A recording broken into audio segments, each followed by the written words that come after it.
ಅವರು ನಮ್ಮ ಊರಿನ ಮುಖ್ಯಸ್ಥರ ಗೌಡ್ರು ತಾನೆ, ಅವರನ್ನೇ ಕೇಳೋಣ. ಏನ್ ಹೇಳ್ತಾರ ಅಂದ್ರೆ ಕೇಳೋಣ.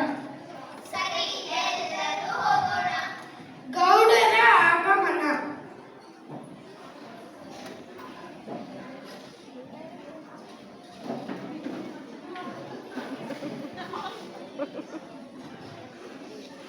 ಏನೋ ನಿಮ್ಮ ಕೆಲಸ ಆಯ್ತೇನಪ್ಪ?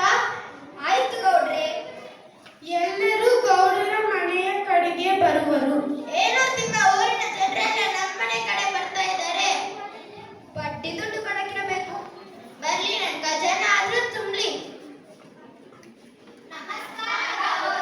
ಹೂ, ನಮಸ್ಕಾರ. ಯಾಕ್ರಪ್ಪ ಇವತ್ತು ನಮ್ಮನೆ ಕಡೆ ಬಂದಿದ್ದಾರೆ? ಗೌಡ್ರೆ, ನಮ್ಮೂರಿನಲ್ಲಿ ಇಲಿಗಳ ಕಾಟ ಜಾಸ್ತಿ ಆಗಿದೆ. ಇದಕ್ಕೆ ನೀವೇ ಏನಾದ್ರೂ ಪರಿಹಾರ ಹೇಳಿ. ಅದಕ್ಕೆ ನಾನೇನ್ ಮಾಡ್ಲಿ? ಅಲ್ಲ ಗೌಡ್ರೆ, ನೀವೇ ಹಿಂಗ್ ಹೇಳಿದ್ರೆ ಹೇಗೆ?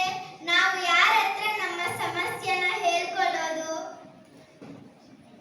ಸರಿ, ನೀವತ್ರ ಏನಾದ್ರೂ ಉಪಾಯ ಇದ್ರೆ ಹೇಳಿ, ನಾನು ಯೋಚನೆ ಮಾಡ್ತೀನಿ. ಊರಲ್ಲೆಲ್ಲ ಇಲಿ ಪಾಷಾಣ ಬಲೆ ಹಾಕಿದ್ರೆ ಹೇಗೆ? ಅಯ್ಯೋ, ಅದೆಲ್ಲ ಹಾಕಿ ಸಾಕಾಗಿದೆ. ಏನೂ ಪ್ರಯೋಜನ ಇಲ್ಲ. ಇಲ್ಲ, ಎಲ್ಲಾ ಮನೆಗಳಿಗೂ ಬೆಂಕಿ ಹಾಕಿ ಸುಟ್ಟಾಕ್ರೆ ಆಗ ಎಲ್ಲ ಇಲಿಗಳು ಸುಟ್ಟೋಗುತ್ತೆ.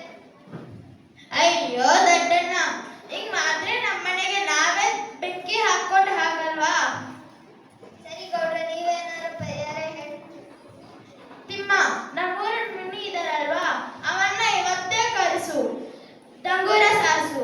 ಯಾರು ನಮ್ಮ ಊರಿನ ಸಮಸ್ಯೆಯನ್ನು ಬಗೆಹರಿಸ್ತಾರೋ ಅವರಿಗೆ 6,000 ನಾಣ್ಯಗಳನ್ನು ಬಹುಮಾನ ಕೊಡುತ್ತೇವೆ ಎಂದು ಡಂಗೂರ ಸಾರಿಸು. ಇವತ್ತೇ ಹಾಕು. ಸರಿ ಗೌಡ್ರೆ. ಸರಿ, ನೀವೆಲ್ಲರೂ ಹೊರಡಿ.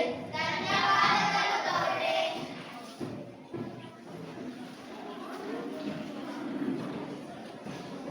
ಡಂಗೂರ ಸಾರುವವನ ಆಗಮನ.